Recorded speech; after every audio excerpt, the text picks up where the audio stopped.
Capítulo 6. Assim eu comecei a compreender, pouco a pouco, meu pequeno príncipezinho, a tua vidinha melancólica.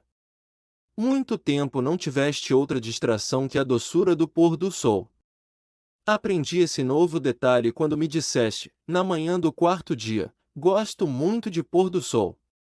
Vamos ver mas é preciso esperar. Esperar o quê?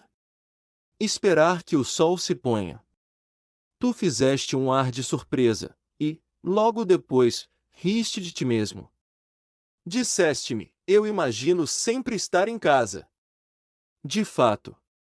Quando é meio-dia nos Estados Unidos, o sol, todo mundo sabe, está se deitando na França. Bastaria ir à França num minuto para assistir ao pôr do sol. Infelizmente, a França é longe demais. Mas no teu pequeno planeta, bastava apenas recuar um pouco a cadeira. E contemplavas o crepúsculo todas as vezes que desejavas. Um dia eu vi o sol se pôr 43 vezes. E um pouco mais tarde acrescentaste, quando a gente está triste demais, gosta do pôr do sol, estavas tão triste assim no dia dos 43? Mas o príncipezinho não respondeu. Capítulo 7. No quinto dia, sempre graças ao carneiro, este segredo da vida do pequeno príncipe foi de súbito revelado. Perguntou-me, sem preâmbulo, como se for o fruto de um problema muito tempo meditado em silêncio: um carneiro, se come arbusto, come também as flores. Um carneiro come tudo o que encontra. Mesmo as flores que têm um espinho? Sim. Mesmo as que têm. Então, para que servem os espinhos? Eu não sabia.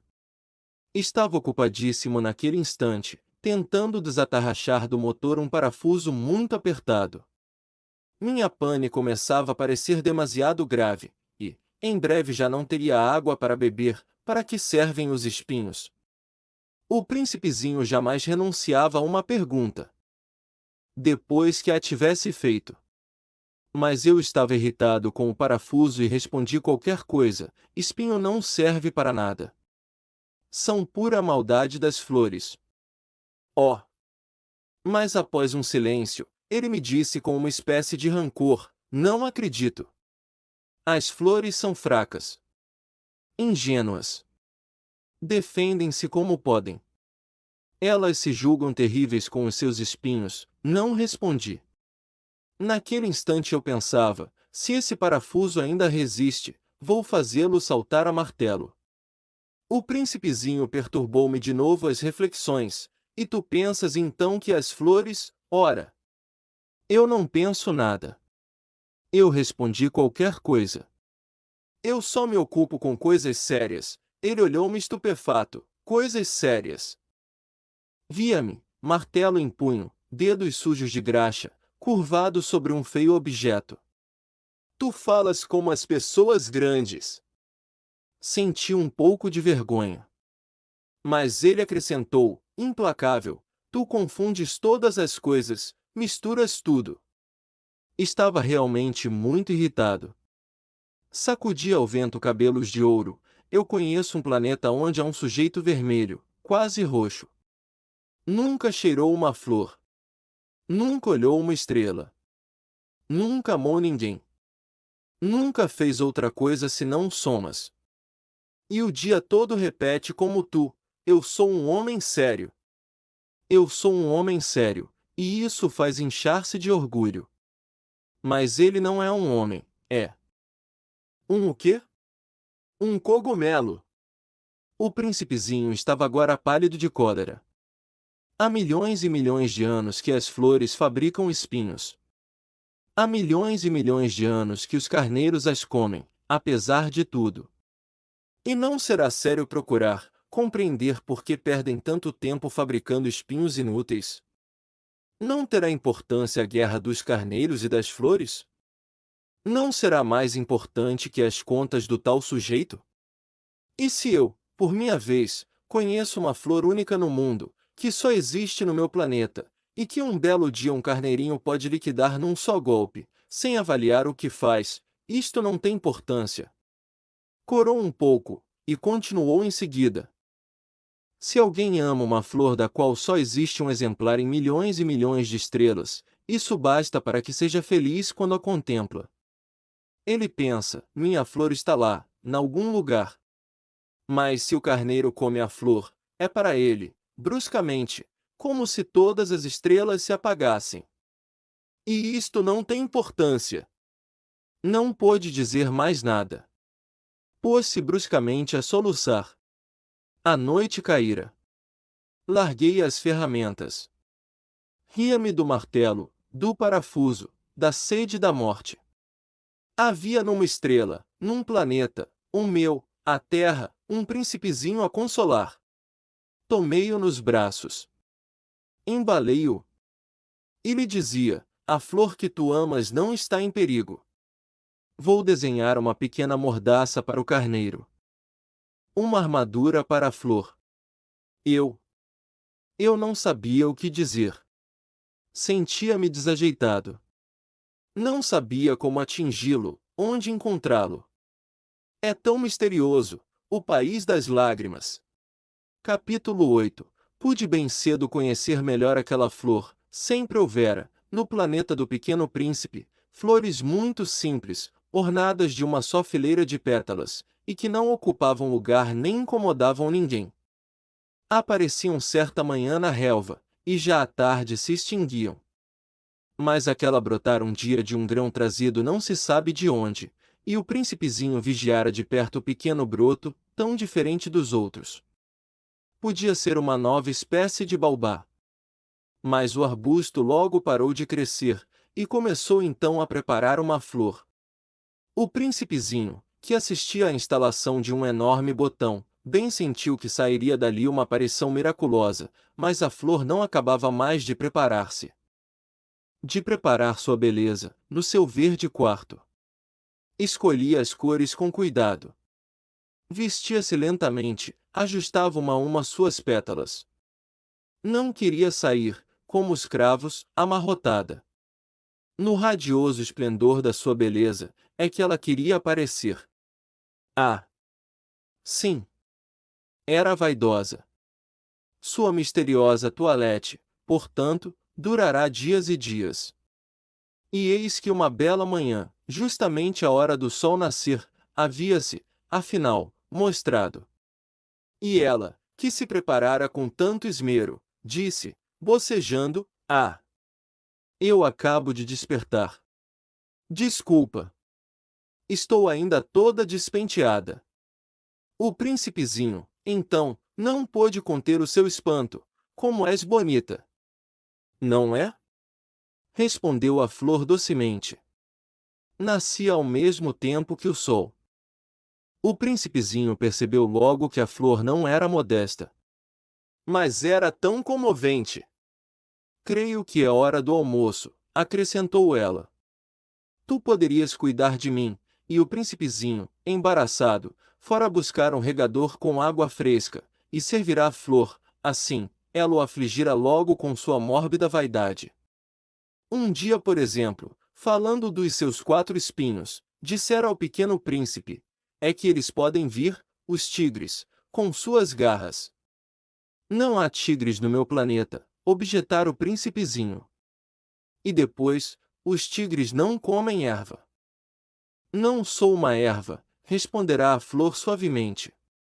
Perdoa-me, não tenho receio dos tigres, mas tenho horror das correntes de ar. Não terias acaso um paravento? Horror das correntes de ar. Não é muito bom para uma planta, notara o príncipezinho. É bem complicada essa flor, à noite me colocarás sob a redoma. Faz muito frio no teu planeta. Está mal instalado. De onde eu venho, mas interrompeu-se de súbito. Viera em forma de semente. Não pudera conhecer nada dos outros mundos. Humilhada por se ter deixado apanhar numa mentira tão tola, tossiu 2 ou 3 vezes, para pôr a culpa no príncipe, e o paravento? Ia buscá-lo. Mas tu me falavas. Então ela redobrara a tosse para infligir-lhe remorso. Assim o príncipezinho, apesar da boa vontade do seu amor, logo duvidara dela.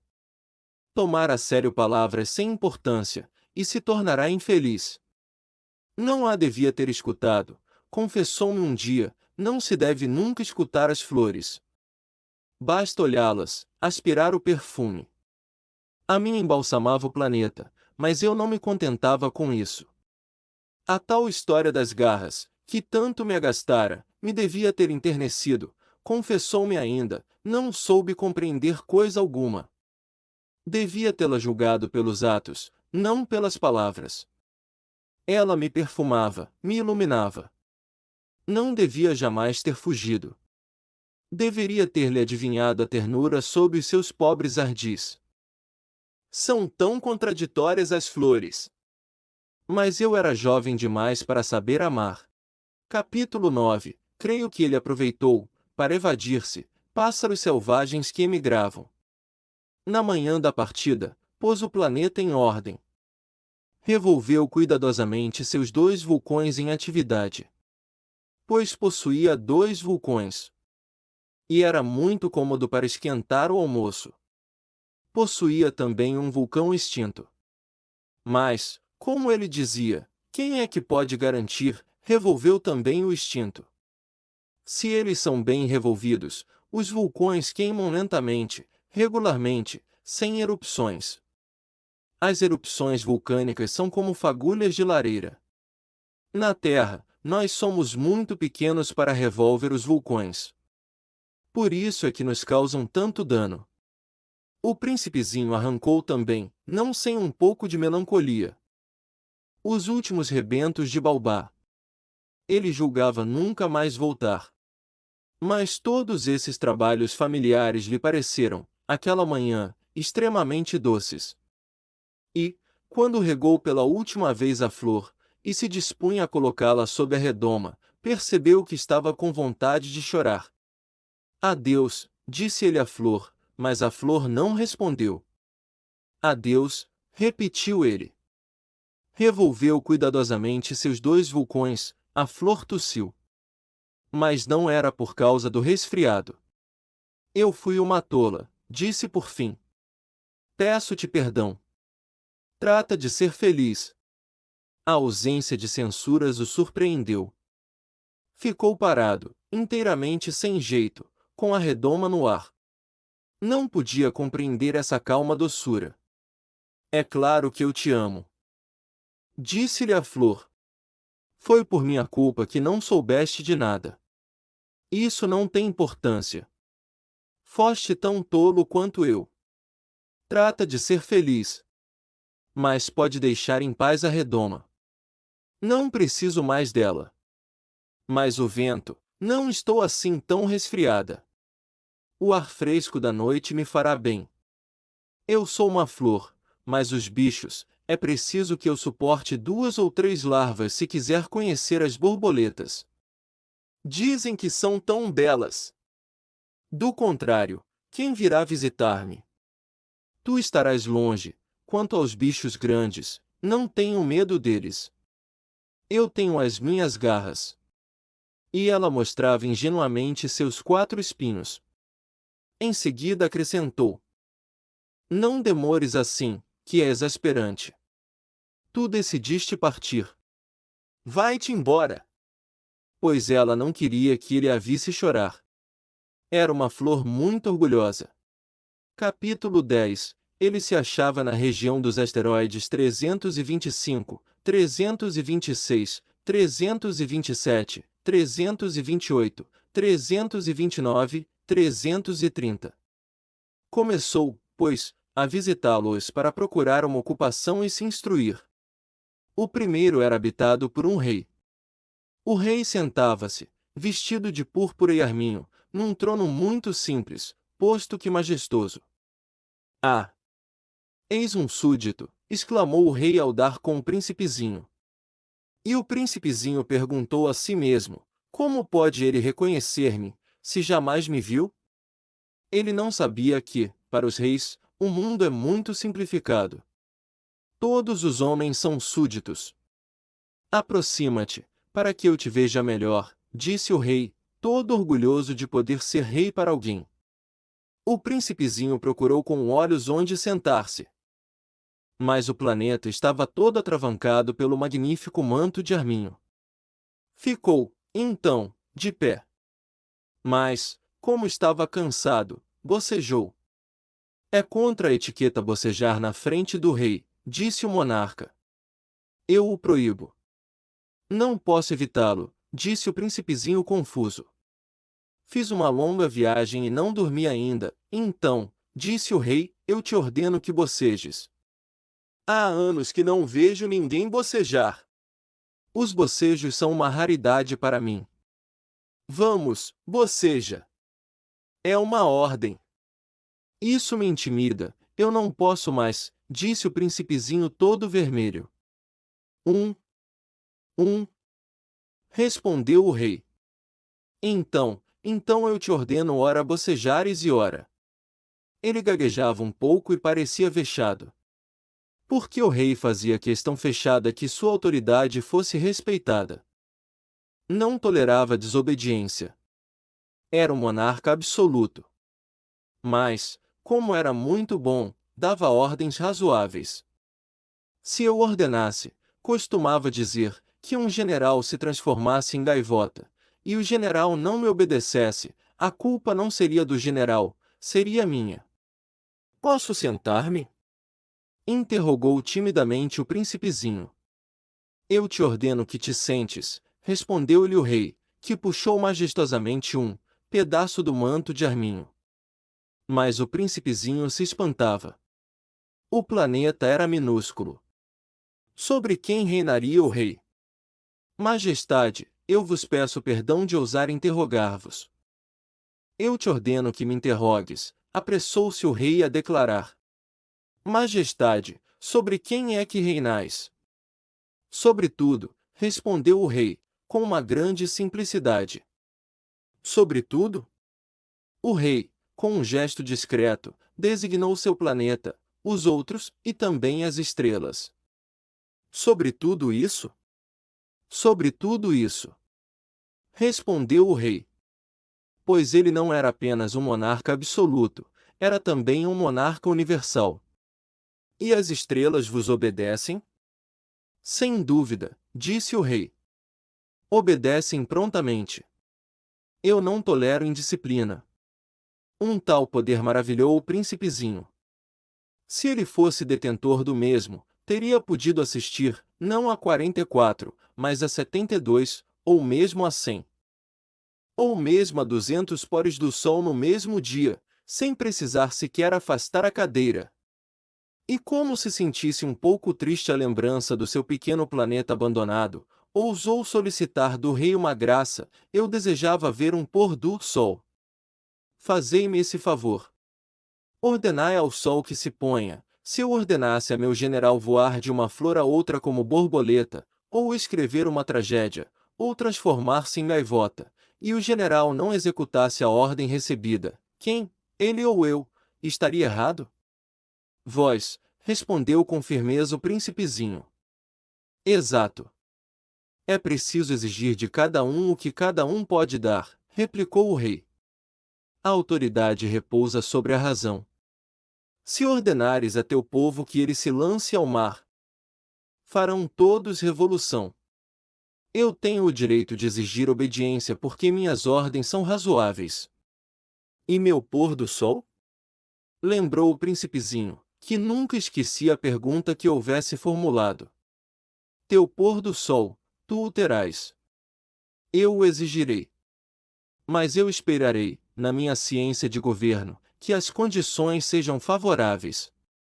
Quando serão? Indagou o príncipezinho. Hein? Respondeu o rei, que consultou inicialmente um grosso calendário. Será lá por volta de 7h40, esta noite. E tu verás como sou bem obedecido.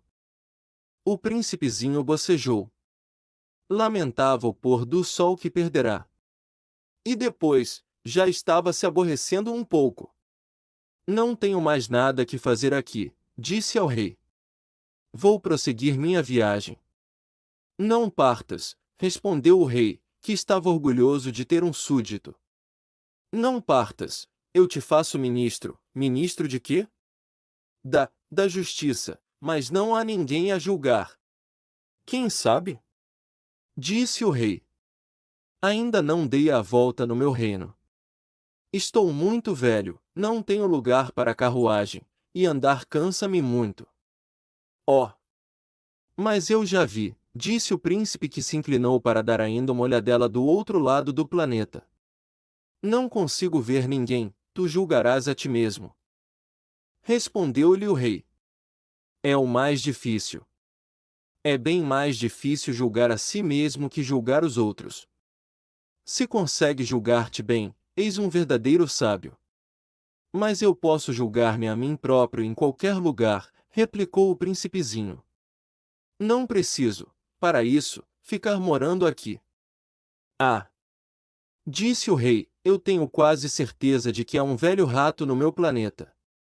Eu o escuto de noite. Tu poderás julgar esse rato. Tu o condenarás à morte de vez em quando, assim a sua vida dependerá da tua justiça. Mas tu o perdoarás cada vez, para economizá-lo. Pois só temos um. Respondeu o príncipezinho, eu não gosto de condenar à morte, e acho que vou mesmo embora. Não, disse o rei. Mas o príncipezinho, tendo acabado os preparativos, não quis afligir o velho monarca. Se vossa majestade deseja ser prontamente obedecido, poderá dar-me uma ordem razoável. Poderia ordenar-me, por exemplo, que partisse em menos de 1 minuto. Parece-me que as condições são favoráveis. Como o rei não dissesse nada, o príncipezinho hesitou um pouco, depois suspirou e partiu. Eu te faço meu embaixador, apressou-se o rei em gritar. Tinha um ar de grande autoridade. As pessoas grandes são muito esquisitas, pensava, durante a viagem o príncipezinho. Obrigado por me deixar ler o livro para você. Siga o canal Li um Livro, para que eu continue lendo livros para você. Foi um prazer, até a próxima leitura juntos. Não esqueça de deixar seu comentário, ele é sempre bem-vindo. Até breve.